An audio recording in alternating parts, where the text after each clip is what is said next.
If you want to change icon theme on the Xiaomi 17T or 17T Pro, first of all we need to open the Themes app. Once you go to the Themes app, you should be able to find a theme that has the icon pack that you wish to use. So unfortunately there is no dedicated icons category available in here, but this is why we can go through all of these different themes. Let's say as an example, I'm gonna use this theme over here. Let's take a look at icons that we have available if we use this theme. And there we go, we have these cool looking pink icons.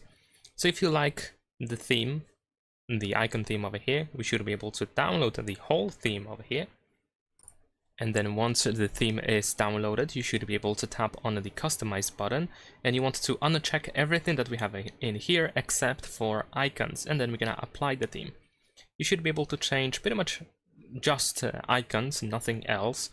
So there we go, we have new icon theme applied on our phone, and that is pretty much it. Leave a like and subscribe.